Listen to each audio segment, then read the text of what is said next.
Hey everyone, it is Sean and Dave here from Saturday Morning Cartoons. We want to thank the following people for going to patreon.com/Saturday Morning Cartoons and supporting our show. So a huge thank you to Derek Haynes, Dr. Jason Woods, Jamal Newman, Melanie Harker, Allison Keene, the one and only Sean Paul Ellis, and the amazing Dave Trumbore. Oh, thank you so much. Now, it might sound kind of weird that we are thanking some familiar people and ourselves in this list, but we want to let you listeners out there know that we are not just asking you to support us through Patreon. We are actually putting our hard-earned dollars into the show as well. So we just want to say thank you to those who have supported, and for anyone who can't but would like to help out the show in some way, feel free to share our Patreon page within your social media circles. It would really help a lot. So thank you guys. We appreciate you going to patreon.com/Saturday Morning Cartoons to sponsor and support our podcast. And now, on with the show.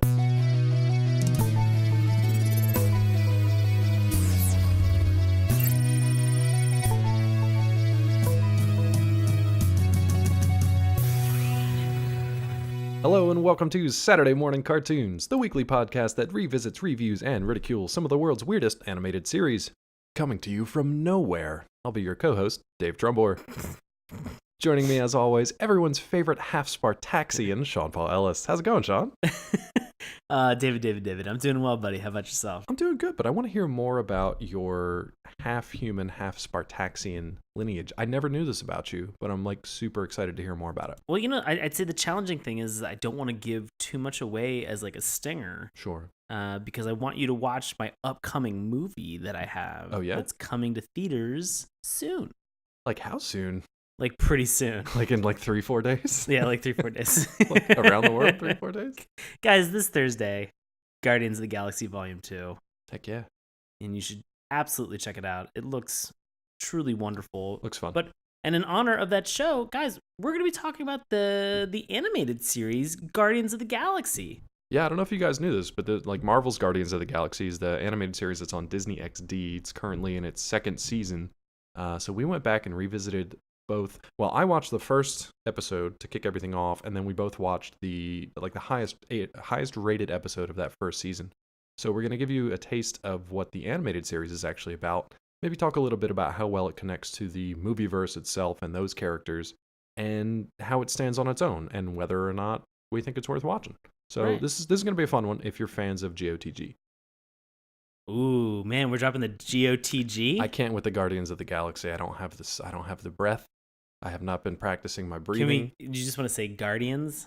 Can we just let me see. GOTG. just truncate it to the Guardians? Guardians is good. Guardians is 3 syllables. Yeah. Okay. We're saving 1 syllable, right? Yeah, but if we say it 50 times, as we probably will throughout this hour, that's a lot of syllables saved. And for every syllable saved, you feed another hungry child.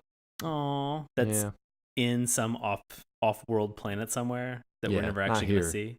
No, not What do here. you think the galactic version of Sally Struthers is? That's sort of oh my trying God, to get she you probably to donate looks exactly like $1. Mojo from the X-Men. just crying and rusted cybernetics everywhere. Please.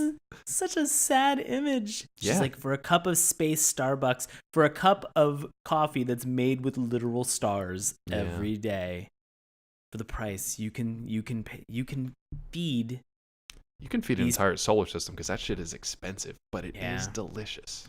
I really hope that it's something where, other worlds come to our planet one day and they're just like, how much is a cup of coffee? And it'll be like, oof, don't even get us started, friend. We're going to get along famously. If any alien civilizations are currently listening to us, maybe hold off on visiting Earth for a few years. Roughly 3 to 7 years, I would say. I'd come now. Because I think whatever you're gonna do is gonna rival whatever's happening down here, and is gonna kind of take away from that pain. You know what? I'm good with an alien invasion at this point. I'm good with it. You know if what? they're hostile, I'm totally fine with it. I'm okay with it as well because I just watched Independence Day Resurgence. I did too, and I did not. Nothing can go wrong, guys. Nothing can go wrong. No, everything goes according to plan. Everything's according to plan. Just get in a school bus and drive it into it. Never mind, we're not even going to talk about it. It's a completely separate podcast where we just rail on bad movies. It's going to be a 6-hour long podcast just Guys, about if you want Independence Day to 2. if you want to listen to it, just listen to the podcast We Hate Movies. I'm sure if they haven't done it already, they're going to do a famous job of just completely eviscerating that fucking film. Fun fact, those guys are actually in town as we speak. Not That's as you're right. listening to it, but as we speak. How about that? Fair enough. Friends of the show. Okay, Yeah. so back to what we were talking about, cartoon time tonight, Guardians of the Galaxy. Sean, buddy, give us a brief history of this animated series that's actually relatively new and one of the most current ones that we've ever talked about on the show. Right. So Guardians of the Galaxy is an American animated television series based on the Marvel Comics superhero team of the same name. It was produced by Marvel Television and Marvel Animation. The series airs on Disney XD, and it premiered in 2015 as a part of the Marvel Universe block. While the series serves as a continuation of the first film's plot, the film's director James Gunn has stated that it is not part of the Marvel Cinematic Universe, nor connected to the feature film or its sequel. So it's an important... Yeah, it is important. That's not really surprising though. No, I mean, at no point did I think that like they were gonna kind of throw or mash a bunch of stuff in. I mean, like when you have a cartoon series that's gonna be 18 to 20 minutes, a couple times, like 26 episodes for an entire first season, you're gonna probably put a lot of extra crap in there that they don't really want to touch or really get into during the movie itself. Or it might just take a storyline from like the comics that they haven't planned for the movies. You got to remember that the movies are scripted out like a year or more in advance. Right. Definitely, usually more. So, especially because this, for Guardians of the Galaxy Volume 2, has to kind of fit in with the rest of the Marvel Cinematic Universe. So they're obviously all marching towards Infinity War and its sequel. So that script had to be locked up a ways ago. Right. So in order for the cartoon to kind of like stand on its own, there's no way it's going to tie in with these things. So it's kind of cool because it's free. It gets to do pretty much whatever it wants. Yeah. But it is styled off of the characters who we meet in the movie. So it's the same kind of design, different voices, and we'll get into how well that actually translates between the two. Sean's got the grunts. Yep. He got the grunts. Got the grunts. But while I'm working out my grunts over here, why don't you tell the people who are not familiar with the Guardians what the synopsis of the show is? I will do that as long as you can promise me to occasionally populate this with some grunts. Absolutely. Well-timed grunts. All right. Let's do it. So Guardians of the Galaxy team consists of Star-Lord, Gamora, Drax the Destroyer, great name, Rocket Raccoon, and Groot. They have obtained an artifact called the Spartaxian Crypto Cube that is tied to the Spartax race of Sean's parentage, by the way. Inside is a map leading to the Cosmic Seed, a powerful weapon that is capable of creating a new universe. The Guardians must find and destroy the Cosmic Seed before it can wind up in the hands of, Thanos, his minions Ronan the Accuser, Nebula, and Korath the Pursuer, or the Ravagers, led by Yondu, and anyone else who would abuse its power to threaten the entire universe. In Season 2, which we won't get into tonight, but it's a cool tease because that's currently ongoing on Disney XD, the Guardians get their hands on a sarcophagus that was found on Thanos' asteroid base that has strange abilities and is later stolen by Yondu. The Guardians work to find the sarcophagus while competing against Mantis and the Universal Believers. Now, if I say the word sarcophagus, does that mean anything to you in the Marvel world? It doesn't. Does it? Should it? It doesn't. It totally should. Oh, who is it then? It totally should. I'm not going to spoil it for folks out there. No, come on, spoil it. Okay. If you don't want to know anything about it, then just like skip ahead like 15 seconds because I'm going to say the spoiler now. And Adam, Warlock, and I can't remember his name, and I just said it. Adam or Warlock, right? Known as him. Oh, are you serious? Yeah, in the sarcophagus. Oh, from Secret Wars? Yes, originally. Yeah. No shit. Yeah, I actually had this cool Guardians of the Galaxy book that went through their entire history, and it was actually through Warlock that I think Drax was originally introduced. Looked very different. And I think Gamora was actually introduced through that as well, through like a Thanos storyline. So this, I think, is his kind of cocoon or sarcophagus. I'm not 100% sure on that yet, but I'm pretty sure that's what it is. So We'll see. We'll see if they continue with that or not. I haven't kept up with the series this season, but quite possible. Interesting. Yeah. Interesting. So tune in. Oh, that's as fun. for season 1, do you want to jump into tonight's talk? Now you watched episode 22, is that right? That's right. Yeah. Okay. Well, it's not going to matter what episodes we watch until we kind of get to the plot a little bit later on, because they all shared more or less the same characters.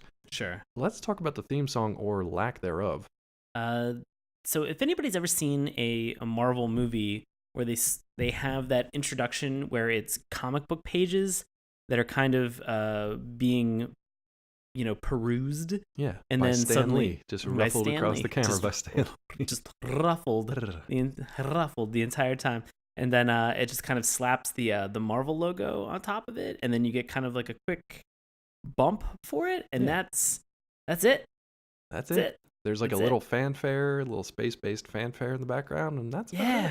That's about it. That was kind of disappointing. I thought for a movie that had such rich and interesting and wonderful 70s rock music, that they really would have incorporated maybe anything into this, even just like a very quick like guitar kind of riff, because of the fact that Peter Quill is so obsessed with music. Right. And they did not put anything in here. So I was actually really, really disappointed. Felt that it was a lot of potential to tie into Star-Lord's character and his love of music.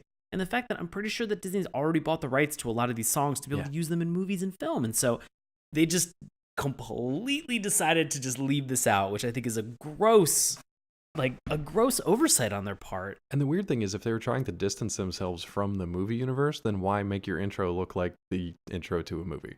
That's what I didn't also get. the other challenge for this too is that this is a cartoon that's premiering on Disney XD. Right. Now, granted, you probably have a lot of adults that are watching this with their children. The children are probably watching this and they're just like, yeah, this is a thing with flashing colors and a raccoon and a tree thing and what and a woman that's in green, and you're just like, great, cool, I get it. To them, I have to think that like if I watched this as a kid, I would have been a little bit disappointed. I'd also be sitting there thinking to myself, who the fuck are these people?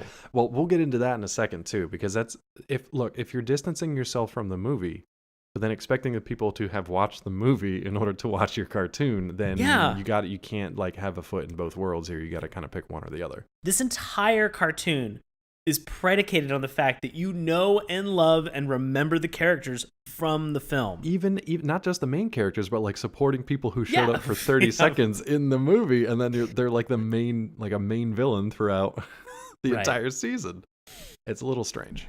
Yeah. It's a little strange. I don't know if there's like weird behind the scenes things that happen, like they couldn't use it or they wanted to keep it at a certain time, so they cut a theme song. I have no idea. But look, the closest thing we get to it is actually in the first episode.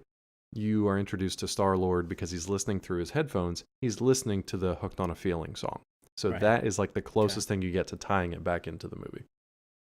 I really thought that because of the fact that we have all these wonderful actors that are in the movie, that this would have been a prime opportunity for a live action Chuck Norris style carpeted dojo moment. Holy shit.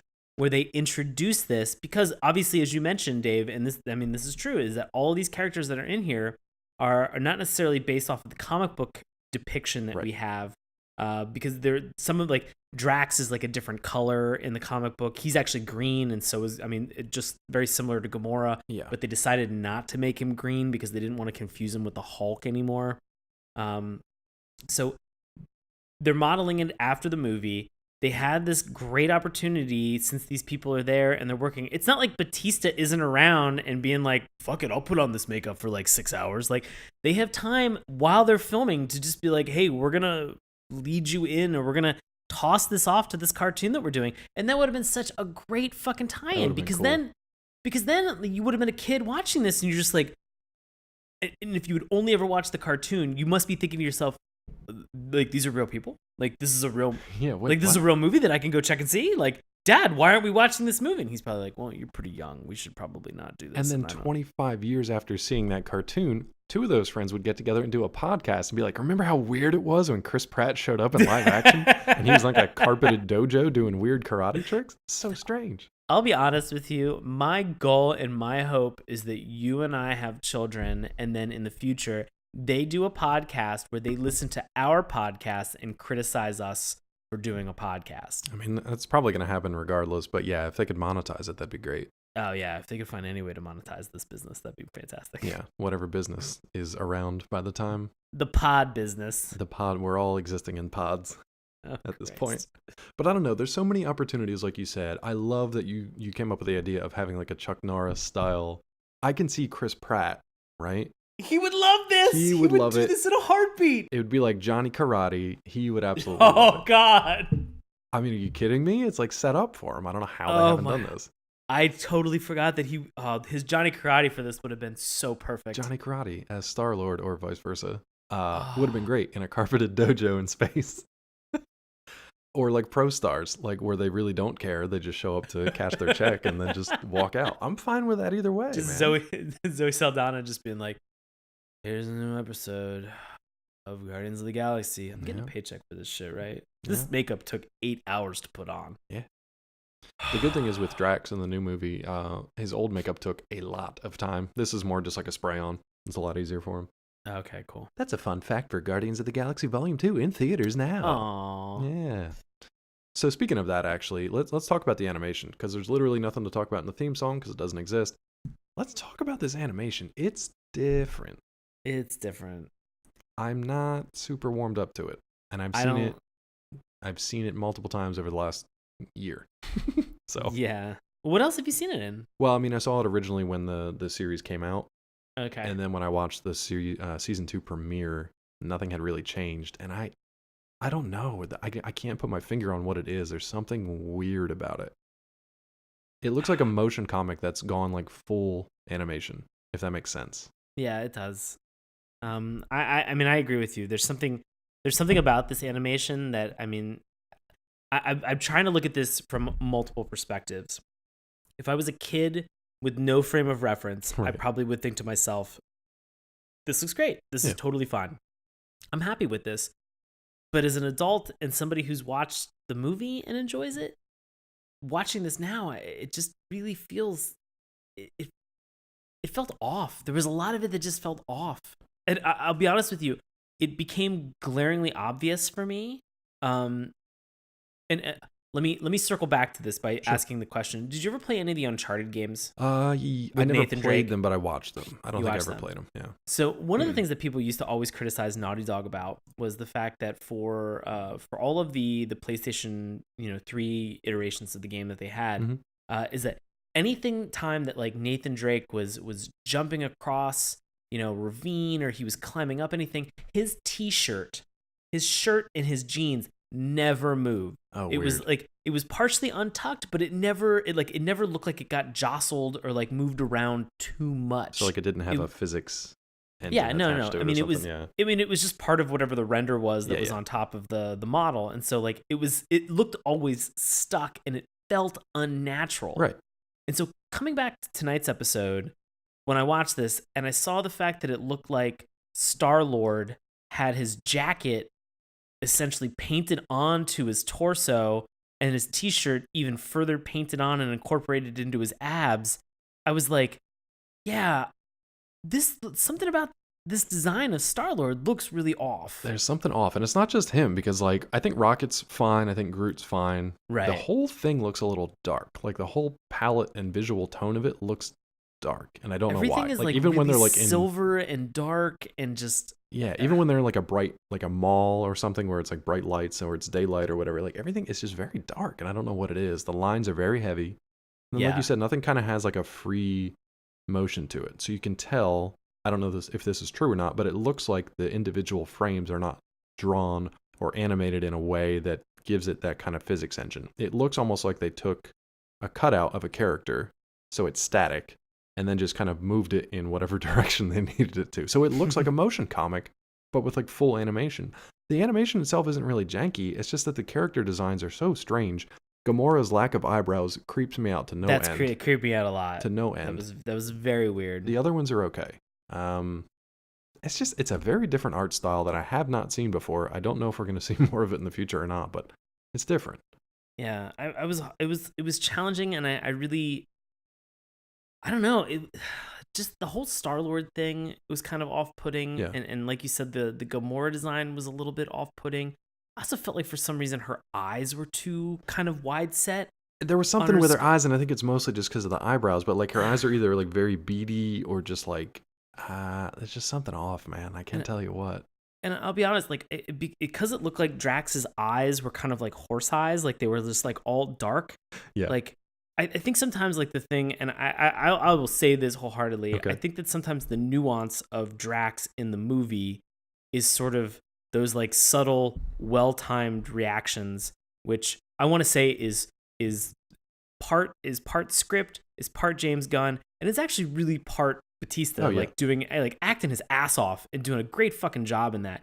None of the, and him like kind of doing those takes with his eyes, Yeah. where he's like looking back and forth at things to see like other people's reactions before he comments on it, Right. literally.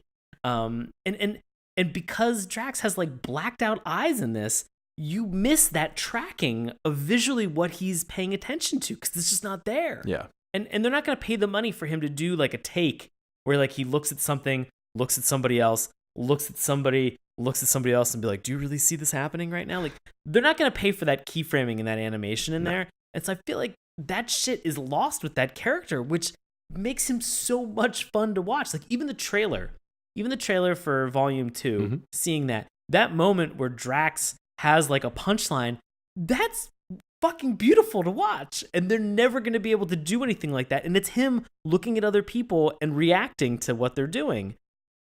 And he's never going to get it with horse eyes in this cartoon. Look, I do frustrating. like his dialogue in the cartoon though. It took me a while to warm up to him, but we'll talk about his appetites later on.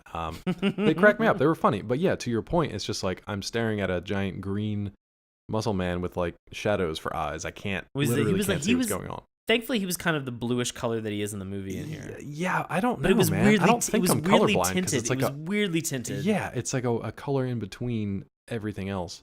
There's a pretty good behind the scenes shot out there of like Yondu and Drax and Gamora and somebody else where they're essentially it's like, so if you guys know about green screen or blue screen, usually you have the characters stand in front of a monochrome screen that you then cut out all that color and then you are able to put whatever background you want in it. Well, when your characters are green skinned or blue skinned, that becomes very difficult because then when you have 4 of them of all different shades together, all of which you would like to cut out, that becomes like insanely difficult. And then to have to do that every frame for the visual effects department is nuts. So I don't know what they're doing with the skin color, but in the cartoon, everything just feels like washed out and like dark, and I don't know what it is.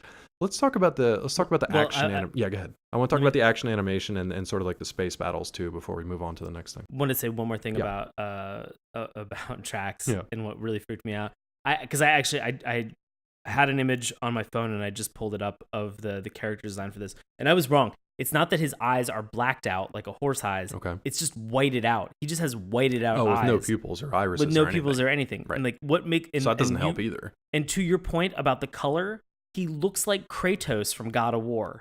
Okay, like, so they're like weird bluish gray corpse color. Yeah, it's like a bluish gray with like the red kind of pattern design on top of his skin, which like just doesn't, I don't know, it was a bummer. Yeah. I think it's fine. I did like Groot's design though because they did show him go through a variety of sort of like transformations. In the first episode, he goes from regular Groot and he kind of gets dried up and crankled and he turns into Baby Groot. Crankled? He gets crankled, a space term, and he gets turned into Baby Groot, which everybody loves. It was very different from he looked more just like a bundle of twigs. It wasn't quite as cute as the one in the movie, and he wasn't dancing. He was just kind of hanging out. But in the 2 episodes we watched, Groot does get a number of different transformations, and he shows off his powers, and that I thought was pretty cool. They did a good job with that. The action elements, especially like the kind of the space battles, they're decent. They're fine. You can tell that there's a shift in the animation style, that it goes more computer generated once they get in the Milano. And I've noticed that with a lot of modern day animated series, they have like sort of the traditionally drawn characters to like show emotion and to do the regular movement. As soon as they get in some kind of vehicle, that shit is 100% computer generated, like almost all the time. It's such a weird and jarring switch. It looks like they're jumping into like a vehicle from another dimension or something because it does not fit with the surrounding environment. And that's just like a common thing these days. And the Milano and other ships are kind of like that. Did you have any thoughts on like the action sequences? We'd see some decent gun battles and fights. Yeah, I mean, we saw some, fun and interesting stuff. Uh, I always kind of get a little bit disappointed when we get these major gun battles like we did in episode 22.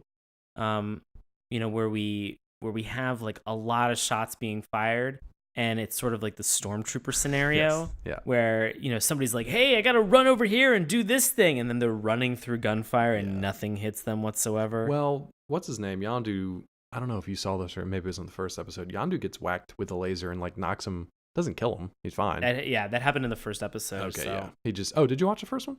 I didn't. I'm just assuming because it was definitely not in the episode I watched. Yondu was not in the episode I watched. Oh, interesting. Okay. Well, we'll talk about him in a minute in the characters, because there is another character that appeared in the first episode who also appears in episode 22, and he might be Sean's favorite. I don't know. We'll find out. I 100% know what character you're talking about, and the answer to this is yes. Nice. Okay, good. He is my favorite character. I was hoping. Let me think if there's anything else that I wanted to mention there. No, I thought the battles were fine.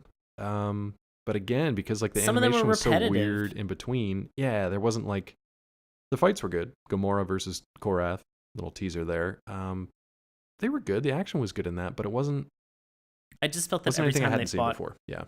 Every time they fought the pursuer, it was just they froze him. They froze him every single time. That's what I wanted to mention. So over and over and over again, and I was like, because we've had this so many times on cartoons. It's like you immobilize a villain that is then don't kill him. Has sworn to get you, and you've incapacitated him, and you could just pull the trigger and do this, but they're just like, we're good guys. I'm like, yeah, I get that too, but maybe like knock him out or stun him for like 24 hours.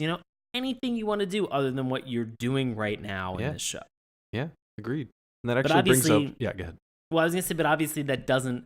When you do things like that, it doesn't build tension. It doesn't build the drama. Right. It doesn't build the accelerated action that they have that continues through this episode. And so you can't do things like that. But it's still very frustrating when you see a good guy have to be a good guy. And these guys are rebels. These Guardians of the Galaxies are essentially rebels, a band of misfits that have come together. This is essentially One Piece in space. Yeah, so these guys are still outlaws, and that's actually what they bring up in the first episode. They quite literally ask each other and the camera, are we outlaws or are we heroes? Let's spend 24 episodes figuring it out. And that's fine. I think that's fine. What's funny, though, is that like the standard way to build dramatic tension and to ramp up the action by doing what you just said, what they did, is now kind of like the antithesis of that, because everybody knows what's going to happen. So you automatically lose all dramatic tension.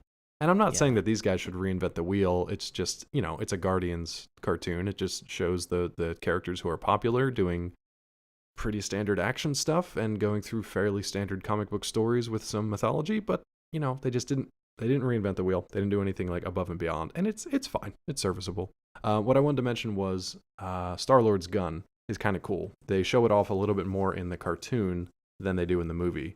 So he's got all kinds of he's got like an electrical thing, and he's got like a goo gun, and he's got an ice gun, and the usual laser gun too. Yeah. Yeah, it's like a combination of Judge Dredd's gun yes. with whatever the Arbiter had in Halo 2. Yeah, exactly. And you're like, all right, cool. Neat space gun, space combination gun. These space guns are all the same, aren't they? Hopefully the ending of this show isn't as bad as Halo 2 and Halo 3. Womp, womp. Womp, womp. All right, let's move on to the characters, because we've got a few different ones to talk about. So honestly, we don't even really need to talk about the Guardians themselves as long as you've seen the movie. And guess what? If you haven't seen the movie, you don't know what the hell is going on in this cartoon show.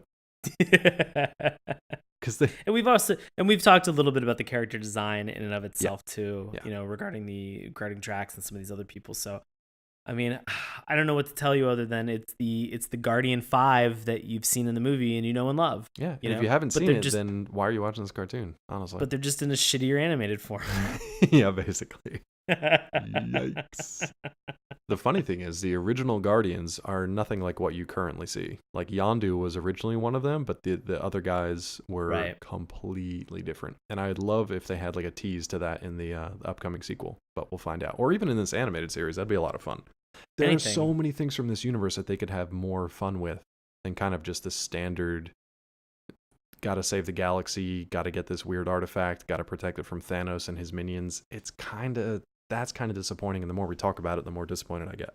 But Yeah, this cosmic seed just sounds like space ejaculate, and I'm gross. bored of it already. I'm bored with it. It's Yeah. a space MacGuffin, is what it is. Space MacGuffin. Yeah, space MacGuffin. So the core group is kind of the same Guardians that you know and love, right? So we've got Quill. He's arrogant but confident at the same time, right? Right. He's currently dealing with trying to figure out his sort of parentage, his destiny, and whether he wants to be a hero or an outlaw or what he's doing. Right. We've got Rocket, who's brash and violent, but he's also super smart and technically like skilled, probably the smartest of the group. And he pairs up obviously with Groot, who's just kind of like the loyal fighter, but he's also super fierce. Yeah. Yeah. The only thing you can say about his Groot is, "I am Groot. I am Groot. I am Groot." I am Groot. We have Gamora, who sister of Nebula and Korath. daughter of and Korath, and daughter of Thanos. Mm-hmm. She's obviously dealing with some real bad daddy issues. Yeah. And the fact that her sibling brothers, issues. her siblings, we just have National Siblings Day recently. It's That, not good for nationally, Gamora. National Siblings Day is not going to be celebrated within her I family. don't So, think so. That is actually she's a plot having- point in the sequel, though. right. So that'll be kind of cool to see. I liked her though because she has like principles, right? So she's Right. kind of like a moral center for the rest of these jerks. She's kind of like trying to elevate them to a higher standard, Right. but failing. And then finally, out of these 5, we have Drax. Yeah. Super strong, fantastic warrior, hand-to-hand melee combat. Does not get sarcasm ever. No, he's very literal. Very literal. Very literal. To a fun point. Yes. Yes. That's what makes him fun. Before we get to Sean's favorite character, I should mention also Yondu, who does show up in this very first episode. I'll kind of lay the foundation of where this series starts once we get to the plot. But Yondu plays a pretty important part in the initial goings of the series. And Michael Rooker is Michael Rooker. And if you don't have him to like voice the character and come in and do this, which I'm pretty sure he didn't, no, I don't think any of the original cast came in to do any of the voice acting in this, and which is really disappointing. It is. I mean, I get it for those guys. I love the fact that like the How to Train Your Dragon cast, 90% of them comes in and does their thing. But that's rare. That like rarely happens, and it does not happen on this show, which is unfortunate but understandable. As far as like Yondu though, he's fun. He's kind of cool as like a rogue. He's a wild card. So you never quite know what to expect from him. He's going to probably help you out of a jam, but also probably stab you in the back with his whistling arrow.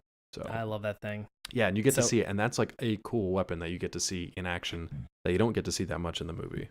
So I know that we kind of talked about, I know that I discussed sort of my lackluster feel for the design of Star-Lord in this, and I don't think that I can really completely sum it up without saying that as I'm watching this episode, I out loud said, please don't let this was almost at the end of the episode. And I just went, please don't let this be voiced by Will Friedle. Well, and then I looked it up on IMDb and I went, fucking god damn it. It doesn't quite match, does it? It doesn't match at all. No. It does not match. And I'll be honest, Will Friedle has done some amazing. He's the older brother from Boy Meets World. Yeah, and he's done a lot of great animated work. He's done so much great work. Just doesn't quite match here. The voice just does not match in this case, and it especially kind for of, his design, because his design is kind of like this big kind of football player looking dude, and it just doesn't. Yeah, and it's like my voice. Unlike if you had like a really butch kind of like wide muscular dude, and then it's just my voice, which is nasally and garbage half the time. Yeah, but his I'm like is a even talking dumpster fire, and it's Jesus. But his is like listen to higher this shit. pitch though, and it's almost more like youthful than it's whiny. It's Star-Lord's is. whiny. It's really whiny. Yeah. Yeah. It's like if you had put earphones on him with like The Cure, and just like Robert Smithed him to death, and then suddenly we're just like those tracks would have made more sense in the show. Than those what tracks. They actually did. Any music would have been great in this fucking show. any music at all would have been wonderful. True. Let's talk about your favorite character. Cosmo, because the dog Cosmo. He shows up in the first episode as well. He actually has a great introduction in the first episode. Does he really? Because Cosmo was in the movie. He was in the movie. It was just briefly. A quick shot. Yeah, it was him in the collector's kind of workshop, wasn't it? I think so, but I think he was just kind of sitting there. Like I don't think he was part of like a display or anything. I think he was just sitting in his little cosmonaut uniform.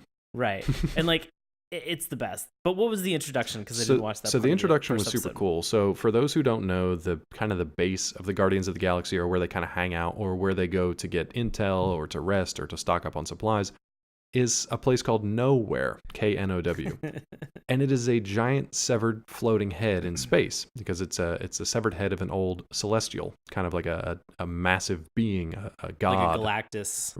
Yeah, yeah, like one of the old celestials. And this thing has been dormant for tens of thousands of years or more. So people have built like a city in it. It's essentially like an orbiting, or not an orbiting, but essentially like a way station for people in this head.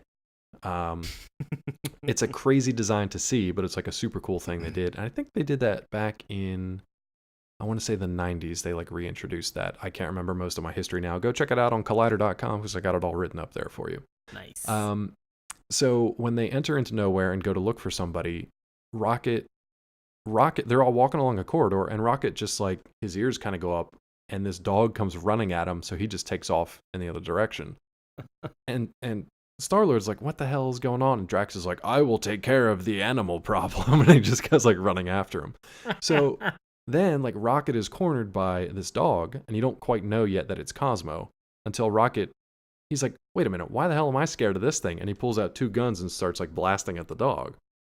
Then Cosmo uses his telepathy to basically like get rid of the guns from Rocket. And then he also stops Drax, and he keeps them both like at bay. And then he explains that he's security and that he's so happy to see them, and sometimes his instincts take over, and he apologizes. So that was kind of his introduction. So I was really happy to see him come back in this episode. But he's kind of like a golden retriever pup, isn't he? He's like a lab, like a lab golden or mix. something. Yeah, He's just adorable. And he's got I the want Russian a psychic accent. dog so bad. He's Cosmo. No, he sounds like Triumph, the comic insult dog. He sounds like that if he was slightly more Russian. Yeah, a little bit. Every time he's just like, so Peter, how do you? Is it okay for me to poop on? And He's you're smoking like, the yep, cigars. Yep. whatever you want to do. Oh, buddy. Cosmo. Oh, Cosmo. But yeah, I love him because he not only is a dog that can psychically talk to people, but he also has psychic powers, and he also has incredibly strong dog powers. Later on in this other episode, he has some of the best moments in this episode. Oh, it's so genius. I love it. I really, for watching just this one episode, I was like, I hope at some point that the camera just stops following the Guardians and just follows Cosmo. Begins following Cosmo. I could see his dog antics for 24, 26 episodes a season. It was a lot of fun. I'd be very entertained by that. It was a lot of fun. Do you want to talk? I mean, is Korath even really worth talking about at this point? No, I mean, just kind of a stock villain. Yeah, I mean, you don't minions. Really get. Yeah, he's got these like gray silver. They almost kind of look like Firefly. Like if you're familiar with sort of like the Batman villain. The Batman villain Firefly. Like probably just the Batman Origins Firefly version of this. Yeah. And so they don't really have any personality. They don't really have any face. They're just like silver and black. Korath, the Pursuer, is sort of almost identical, except you can see a little bit of his hair and a little bit of his skin tone and face inside of his mask. But you get very minimal dialogue and actual... No personality from him whatsoever. Yeah, he just shows up, kicks down a wall, fights, and then gets frozen. Yeah, rinse and repeat. And that happens multiple times. Yeah, in 2 episodes that we watched. Yeah, right. It does happen a lot in the first one, too. Yeah, it just kind of feels unnecessary. Yeah. Again, had an opportunity to be able to, like, knock him out or incapacitate him or, like... Not to give it away, but they do take care of him by the end of this episode. Yeah, okay. We think, we think, yeah. We hopefully think. Any other characters that I'm missing that are introduced kind of here? No, I think we're good. I think we're good. Okay, cool. So before we get into the plot of episode 22, let me just give you a brief rundown of the events of the first episode called Road to Nowhere. So essentially the Guardians break into this facility and they rescue Yondu. Now, the rest of the Guardians weren't aware that Quill was trying to rescue Yondu. They think he's just rescuing his old mentor, his old pal. They're actually going to turn him in for a bounty. In exchange, though, Yondu tells him, he's like, well, you know this guy Korath the Pursuer, he had me steal something that's like super powerful, and it's like upstairs in a box. If you want to go get that instead, you can probably sell that for a lot more than you can take from me on a bounty. So this is how they get their hands eventually on this cosmic seed, which is kind of held in this lockbox that's a Spartaxian lockbox. And it turns out that Peter Quill, since he's half Spartaxian, is actually the key to this thing. So he could open it up. And he keeps having these visions of like his life back on Earth and his mother, who is deceased at this point. They take it to somebody who knows about it, and Quill starts to open it up, and he's like, "You cannot open that thing up here. Like, you need to get this. I'm not buying it. I don't want it. I want it as far away from my shop as possible." So we know that Thanos wants it. We know that this guy, who's like a collector of all sorts of artifacts, wants nothing to do with it. So you get the idea that it's like super powerful. That's essentially where we are at the end of the first episode, which is one part of a 2-part premiere. I did not watch the second episode, but it basically, the first episode ends with them kind of getting reapprehended by Korath, and with Yondu stealing the box back again, because he's kind of a backstabber.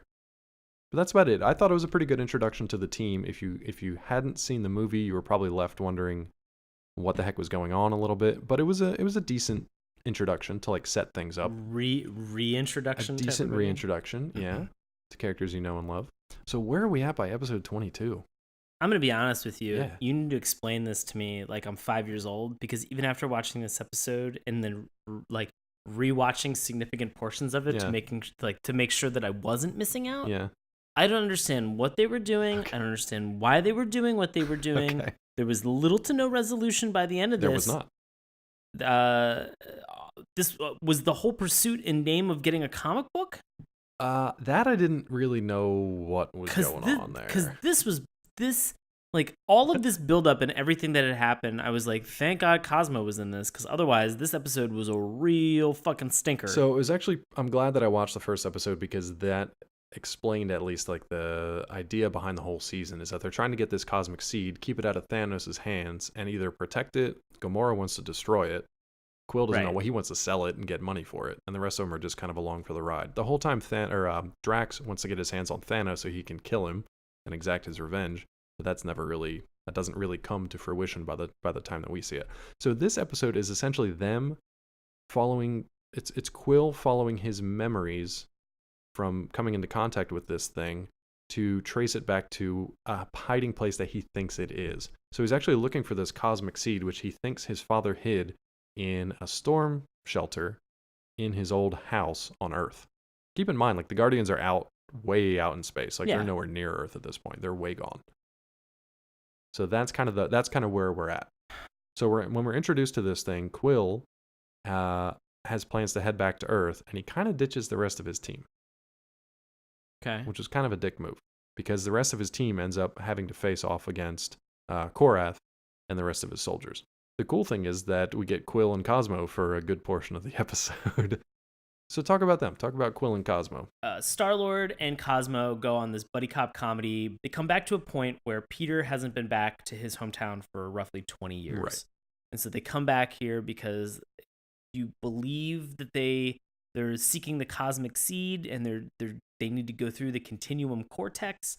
All of these things are just topics and buzzwords that are being thrown out at this point. That was essentially just like a transporter. Yeah, that's all that was. He just needed Cosmo to like help him get there, and to like help him pinpoint a place in his memory that he needed to go. Yeah. Yeah, but it's hard because Star-Lord can't really remember, or is having a difficult time remembering exactly where it is, which Cosmo's like, he equates it to digging for a bone in Peter Quill's mind. Yeah. And I'm just like, all right, like, I can roll with these. I get it. You're a dog. Roll with these. I can roll with these dog references. Yeah. Like, these are gonna be difficult. Dare I say, rough. Oh no! But shut it down. We're done for the night. We'll see you guys next week. That's all we have for this time. Drop. Shut it down. So I mean, it's like it's bad. Should I hit pause? And open up shop. Like dog. Oh, you got it. I was going with Rough Riders anthem. You were still going with dog puns. I was still going with dog puns. They're technically both dog puns, so I think we're yeah. okay. I mean, DMX just barks through a majority of his tracks anyway, which is true, and he made millions fucking wonderful. From it. Yeah. God, it's so fucking good. But I mean, like, we get kind of like this weird throwback where, you know, you get the sense that you understand that a lot of Star-Lord's motivations for things are sort of nostalgia based. Right. Which, hey, guess what? We run a podcast that's basically fueled off nostalgia. Exactly. We can relate. We can totally understand where he's coming from with this. And so it's Cosmo not really having a frame of reference, and Star-Lord kind of filling him in on sort of what some of that backstory is. Well, the funny thing is that, like, Star-Lord, too, doesn't know what's happened in the last 20, 25 years. So, like, mobile phones completely stump him. The fact that like his entire town's landscape has changed. So, like comic stores are gone, corner stores, radio stores, whatever. They're all gone. Radio Yeah. stores, is that a thing? Like Yeah, like a Radio record Shack. stores. Yeah, Yeah. they're gone. They're all Radio gone. stores. Radio stores. I don't know. That was never a thing. Maybe in the No. 50s. So they so he's kind of walking through town and he's sort of marveling at the fact that so much has changed. And, yeah, I know. You I'm did glad it. You caught that. You did it, buddy. And so he's so he's really kind of amazed by the fact that all of these things have changed, and he's commenting on it. And even the fact that he's just like, whoa, I can, like, why is everybody looking at their tape recorder? Yeah, he thinks they're all looking at their Walkmans. Yeah. Yeah, or like, why, like, oh man, there's a new thing that's not like an iPad or an iPod. Like, you can store how many thousands of songs on this? Yes. Like, he's really excited about the things that we just take for granted, which is kind of cheeky. It is nice. It's kind of cheeky for like a couple seconds, but then it kind of then devolves into this weird commentary where like Cosmo's like, why are there 4 coffee shops on every block? And we're just like, all right, I think, I can see sometimes when writers are kind of writing jokes for themselves and for dogs. And for dogs. And I felt like this was one of those things where I was like, all right, guys, we've killed this bit. Like let's move it on. You've got a Russian telepathic dog. I think we can do some more than coffee jokes. More coffee jokes, you say? There you go. He's French now. I don't know why he's French. More coffee jokes for me to poop on. Nice. Thanks. Yeah, I don't know why it was French. Good job, Triumph. But they really get into all this stuff, and I think one of the things that is very relatable in this episode is the fact that there's some hesitation for Peter Quill to come back because of a bully. Yeah. Named Coogan. Yeah. That used to kick his ass back in the day when he was at home and before he disappeared from the face of the earth, essentially. Right. And so you get this moment where suddenly, like, we get some more dog reference stuff here where suddenly they turn a corner and there's a police officer that's there. Well, at this point, though, too, Cosmo has been stripped of his cosmonaut uniform. So he's essentially like, yeah, good. And he feels very naked. Yeah, because so he's a little bit upset about this. But they're still in this position where they're trying to figure out some of this stuff or where this cosmic seed is. And so they get to this point where they turn this corner and they bump into a police officer. Guess what? Officer Coogan. Is Coogan. Who looks exactly like Porn Stash from Orange is the New Black. Yup. So that should put a vision in your head.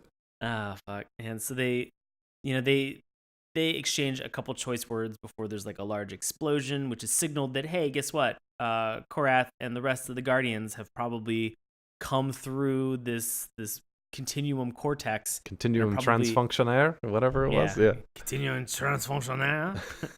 So they've come through now and they're causing chaos. But in this exchange, suddenly there's a very weird like Star-Lord makes reference to like Peter Quill. This other Coogan makes reference to Peter Quill as well and is like, I feel like you know something about this. You wouldn't have asked otherwise. And so Korath is kind of in hot pursuit. So like Cosmo and I almost wanted to say like Bo and Luke Duke. Like, I mean, take essentially, off. they make a straight up reference to it in a few minutes here. Yeah, because they GTA this car and then they GTA it and then roll it right into a Dukes of Hazzard reference. Look, I did like this though because like normally your hero will jump in the car, hotwire it or whatever, just jam a screwdriver in the ignition and just fire it up and take off. Well, they do half of that, and Peter Quill's in the driver's seat, but then he's just like, I don't know how to drive. Yeah. And then the dog is like, what the hell are you talking about? And he's like, look, dude, I left Earth before I was even like 13, so I don't know how to drive. And dog's like, I got this. And he just telepathically drives the car while being the best dog ever. He is really the best dog. He's the best dog. He's the best dog. Do you remember some of his lines? There was the one point where he says put petal to metal. Yeah, he does that, but then he's also he does the dog thing where like he's got his head all the way out the window, so his ears and his lips and jowls are like flapping in the wind, and he just goes wind in face, Cosmo like as he's driving the car with his mind. Why does he sound like Arnold? Wind in face, Cosmo like. Get to the chopper. Shoot, Billy. Down, get down. Oh god. This is the most European dog I think we've ever had on the show. Absolutely. We've never had I a love dog on the show, so yeah, that's an accurate statement. French, German, Russian dog. Austrian. it. So we go through all of this. We have Korath in hot pursuit. Hmm. He's the pursuer, You know, so he's the he's doing his pursuer. job. So I mean, you know, he's Doing it. he's doing it. Earning that business card. We get this like weird slow motion like point where they bank this car and take like a real hard 90-degree turn, and the pursuer like flies right into the side of like a tanker truck. Yeah. And In like a explodes. weird slow-mo shot, like you said. Like Yeah, it was a which is weird choice. Like it did they was have to weird because stretch? like everything else they had up to this seemed like it was in real time. It was happening Yeah, it very was. quickly. Like there was no problems whatsoever. And then this one scene was all of a sudden like it got like $6 million man kind of like Yeah. With the slow motion arg. it fell out of place. It really just fell out of place. I think it was just a stretch scene, to be honest with you. Because Yeah, it was. then it just like I mean, kind of exploded, but they like panned up and away from it to not show it exploding. right. You know, but this is where this is the pursuer blowing up for the first time. Yes. And failing to pursue. failing to pursue. So we Yeah, this so is we when get, Quill's like, oh, we just got to get over this bridge, and then we'll be like head to my hometown. And then Cosmo Schwarzenegger again is like, why does this town have so many bridges? I like that he's become Austrian. I love that he's become Arnold a Nazi Schwarzenegger dog. the dog.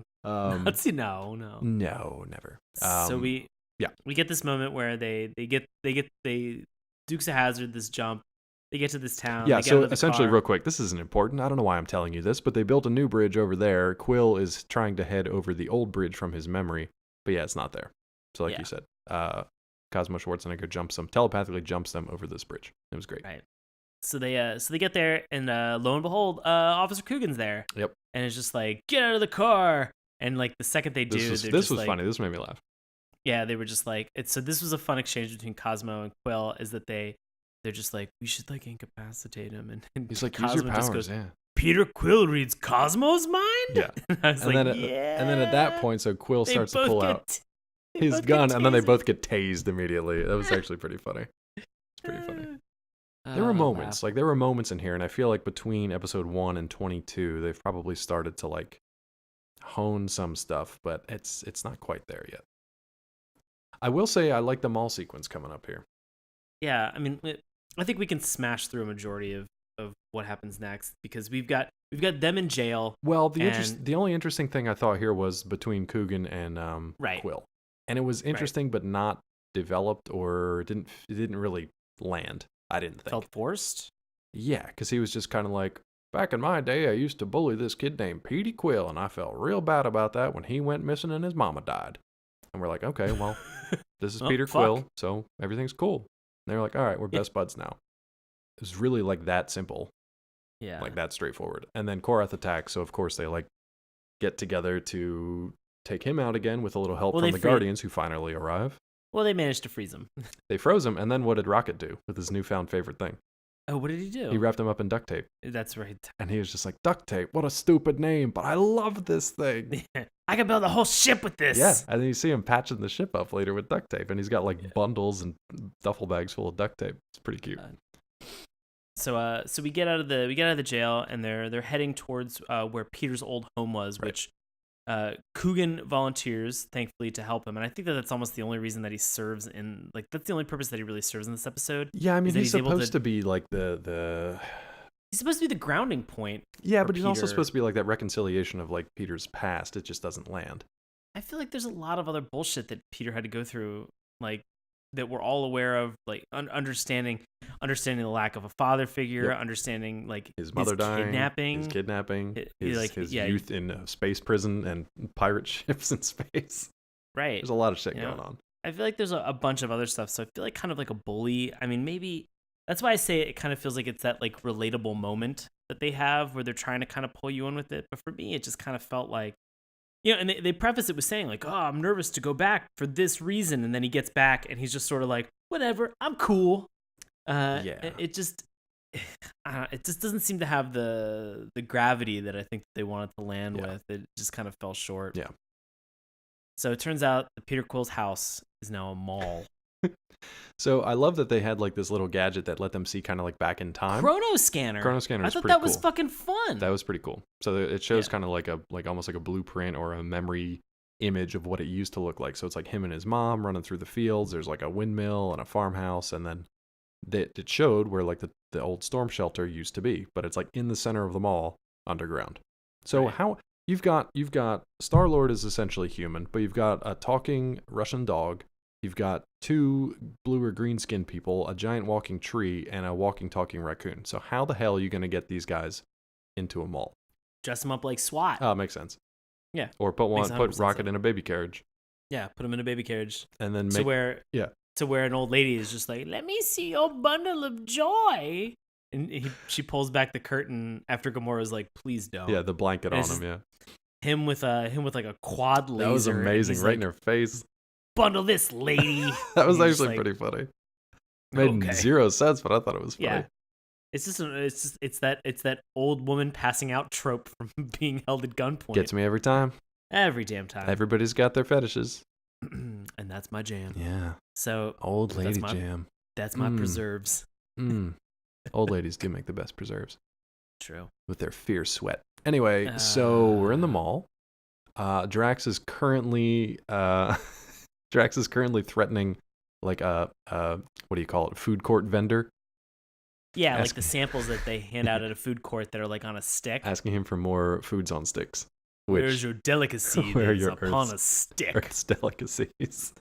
It's fun as stick delicacies. I thought it was it's funny. fun. I thought Yeah, it was funny. it's- And they kept coming it's- back to it, so it was cute. They did some good callbacks with it. It was fun. He uses corn dogs later on to like take soldiers out, so that was fun too. Yeah. But we get this whole thing where, and this is again why I don't understand what we're doing in this episode. Okay. Is that they need to get down to this bunker, Right. this shelter, the storm shelter from Peter Quill's old house. Right. And so in the middle of a firefight, because guess what? The pursuer is still pursuing. Still pursuing. That's what he does. So Rocket has this imploding device, Right. and so instead of an outward explosion, it explodes inwards, and creates a massive hole. And so they put this in the middle of the mall, create this hole, jump down to this bunker, grab a flashlight, turn it on. Batteries still fucking work. I was like, after 20 years, Yeah, I totally was like, fun. I don't have batteries that work after like a day. Like, kind of fucking champ you think you're doing here, Duracell? Like, That was the old school ones. Those things Yeah, would run for right. decades. And if they didn't, they would spit acid all over your crap, and you'd just be like, I gotta get new crap now. That's right. So, go through this whole thing where they open up this box and they pull out a comic book, and that's it. And that's the only thing that they were looking for. Yeah. And that was the whole reason for this entire journey. Yeah. Was to get a comic book. Get a comic book. Did the comic have the picture of his mom in it? I can't remember. It did, yeah. Okay, so that like ties back in his memory at least to like his mom and the place, and I don't know if that comic leads him to find where the seed actually is. We'd have to watch the last like 3 episodes, I guess, in the series. But essentially, yeah, he gets the comic book, and then they have to kind of fight their way out. And in the process of this firefight, one of these imploding devices gets hit. Rocket can't turn it off in time. Right. They drop it like on the ground of the mall. And we should mention that Coogan's been fighting with them the entire time, and Quill finally gives him a noisy cricket to fight with. Exactly. Yeah, Finally gives him an alien blaster. yeah. And Coogan is in the process of evacuating everybody Yes, from the mall, which is too. smart because that prevents them from getting trapped in what happens next. Right. So this imploding device has been triggered through a laser blast. Rocket throws it down. Everybody kind of circles up. Peter Quill hits some watch thing that transports them. He's got his Omnitrix on his wrist Right. there. So he hits his Omnitrix, sends them to another place, back to. They basically to just nowhere. like transported back to where they came from. They just all had to be Right. like holding hands. At which point, when Coogan arrives and looks around at like all the aliens, he just screams bloody murder. So that's actually pretty rewarding. It was pretty funny. So they go through all this. They come back, and in the amount of time that it takes them to travel to nowhere and then travel back, this imploding device has gone off, and it has compressed everything down, as Rocket says, to the size of my fist. Yeah, so and like a it's little the entire cube. mall. It's Like the whole entire mall, the kind of the surrounding area. We're assuming Korath, his soldiers, and the ship that he showed up in. Because at one point, Drax says, is Korath in there? You remember that? Oh. Basically, Drax asks Gamora, he's like, is Korath in the tiny box? And Gamora's like, yeah, but he tried to kill us like multiple times, so you should not mourn him. And he says, like, I am not mourning Korath. That's right. I am mourning the loss of Earth's finest food on a stick. It's just like shit like that. Like, if it works for you, it's funny. If it doesn't, I can see how it's annoying, but I liked it. Right. No, it was a silly ending. Yes. To then pretty much us like looking at Peter Quill reading this comic book under a tree, and he finds a picture of his mom. That's the episode. Yeah, he basically says like, "Save the galaxy." Pretty cool, huh, Ma? Yeah, I don't know what they do with it from there. I'm like, I don't understand what the hell. I will say one thing that I did like from this though is that they did. Look, they didn't just like vaporize a mall and then leave it and just go away. They actually had Cosmo like fix the minds and memories of the people who were in the area to like seed a new story about what happened. He Men in Black with the little like exactly. So we had the noisy cricket and then the neuralizer. Right. But he left Coogan to have his memories. Because he was like, Coogan at one point says like nothing. He's like, nothing cool ever happens here. So he's like, you got out of this town and you're lucky because nothing cool ever happens here. So now he's got that memory of something, quote, cool. But he also, then Quill says, look, we need you to have the memories because then you will know how cool Peter Quill actually is. So it's back to like his ego thing again, which is fine. But as far as like this being like the highest rated episode, I love the stuff with Cosmo. I liked that they at least tried to touch on some sort of like human story with Quill and Coogan. And I like that they tried to touch on sort of a family story with Quill and his mom. It just didn't really land for me completely. It was okay. It's fine. If that's the best they got, then I don't know. Then we're in trouble, guys. Yeah, it's not like I don't. Oh, look, love it or hate it. Nah, I don't know if I'm there yet. So maybe we need a couple other opinions to help us decide. What do you think? Yeah, let's get some other opinions. Somebody out there had to love it. Yeah, somebody also had to hate it. That's true. We found them both. We got both. We found them both. We got both, and they're the same person. No. All right, you're gonna take the love it tonight, yeah? Yeah. So here we have from Cody. I'm gonna go Obrapta. Yeah, Obrapta. Cody Obrapta from you New made Jersey. that shit up. Yeah, Cody. Cody, knock it off. Cody, what are you doing? Cody, stop it. All right, back in 2015. This is great expansion to movie and awesome standalone show. The Guardians of the Galaxy TV series is a great continuation of the widely successful and entertaining movie Guardians of the Galaxy. The show nails the characters and goes into more depth about them, specifically into their past. The adventures of Guardians the adventures the Guardians experience together are thrilling and also comedic. It's also really cool how the TV show expands upon the movie's popular soundtrack, Awesome Mix Volume 1, and its own excellent soundtrack, Cosmic Mix Volume 1, consisting of similar songs from the 70s. Overall, this is a great show, and I look forward to the finale, which is sure to be a phenomenal mix of funny, exciting, gripping, thrilling, and suspenseful. 10 out of 10. 10 out of 10. I didn't get Cosmic Mix, bro. Cody Obrapta. Yeah, I didn't get Cosmic Mix, Cody. Where'd you find that? I believe you, because 10 out of 10, you ain't messing around, but we didn't hear it. Oh, boy, hold on to your butts, because we got another one here. Oh, let's do it, Dave. Oh, we got a hater. I'm going to pronounce these words as they're spelled, and I'm going to do my best, so stick with me here. All right? Stick with me. Some of these aren't even words, so we're going to see what happens. This is from All Time Low Bro 227. Very recent, March 24th, 2017, only a few weeks ago. It's titled Gurdanes of the Underwelling and Doll. Gurdanes.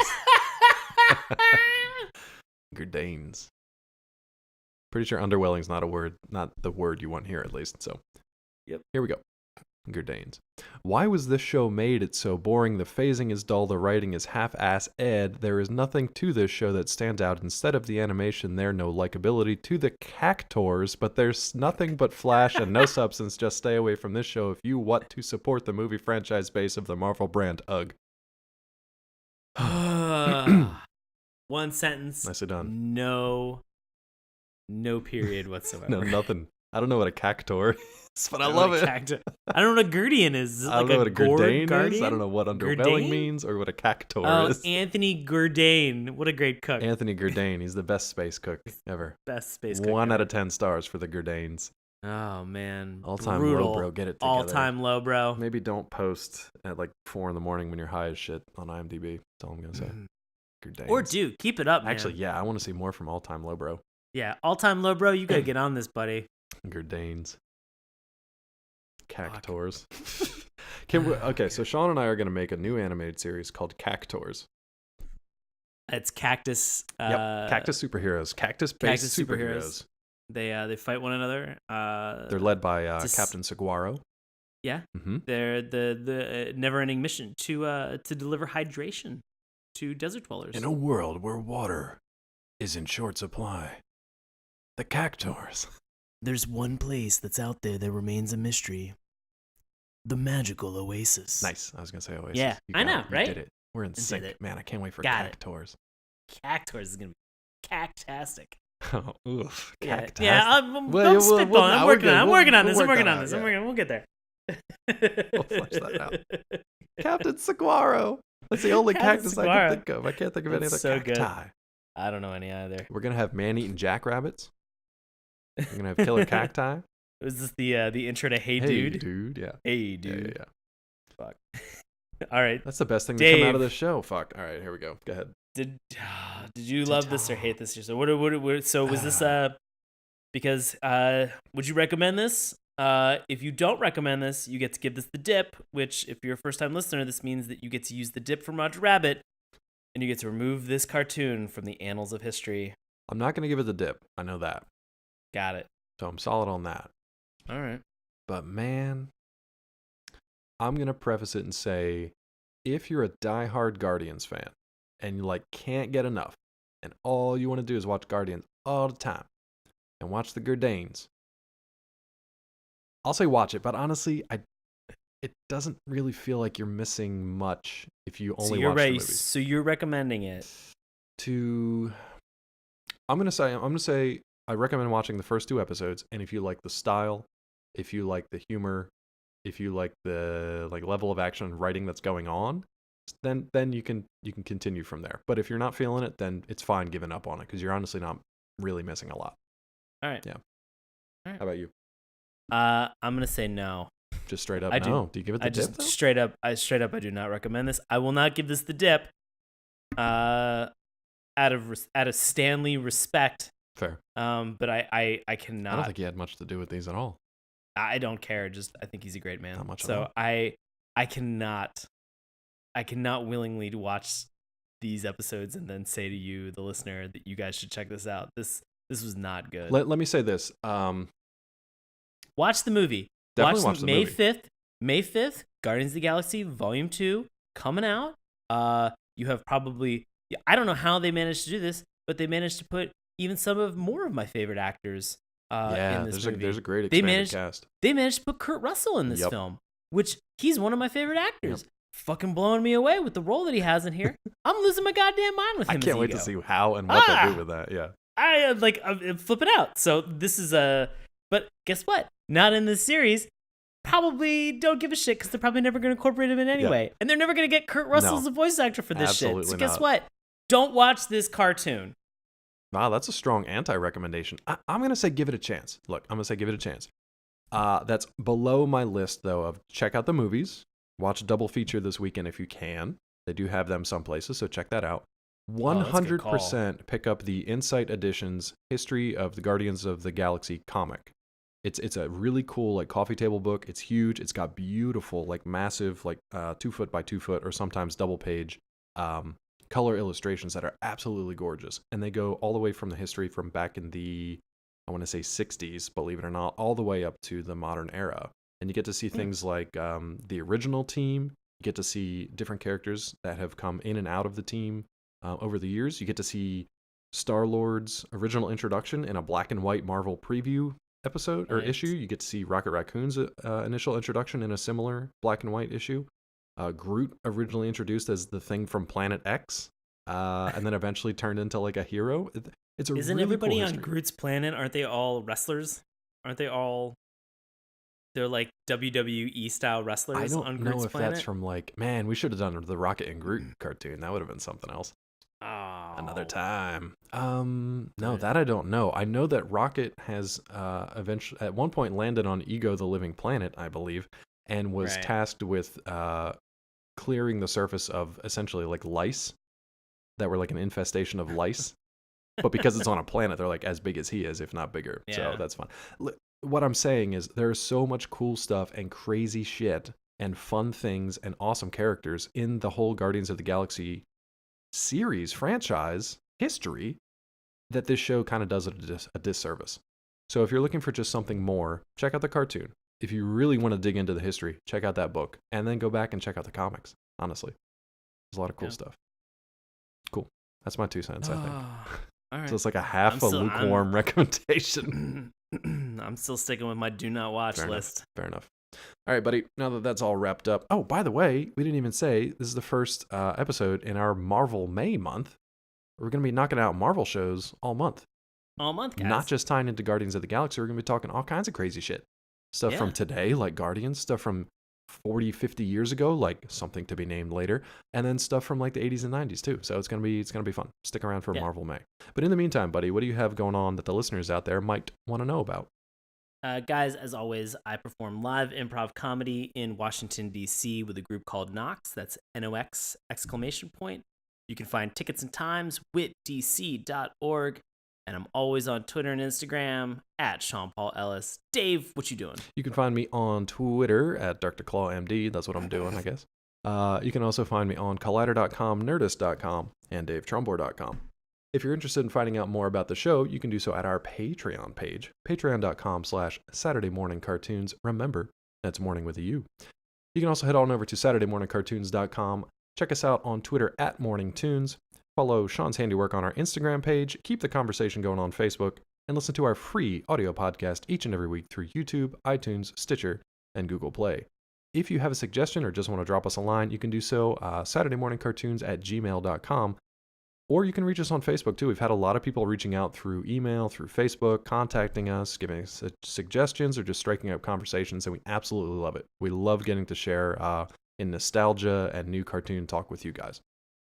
Want to give a big shout out to App Reviewer for messaging us and letting us know that you were one of those people that used to watch some of those, that the entire Transformers whenever they came to you when you were over in Russia. Yeah. That these were the ones that got all jumbled up, man. So we'd love to hear that you're one of those people who got impacted by this. So that was pretty rad, man. So thank you Thank you. I want to give you a shout out. Absolutely. Yeah, and keep those conversations going and keep those comments coming in because we love hearing from you guys and we love giving you shout outs on the show. So thanks again for that, and thank you for listening. We will see you next time for more Marvel May on Saturday Morning Cartoons. Take care. Hey, everybody. Thanks a lot for listening to Saturday Morning Cartoons. Now, if you'll excuse me, I have to transform and roll out.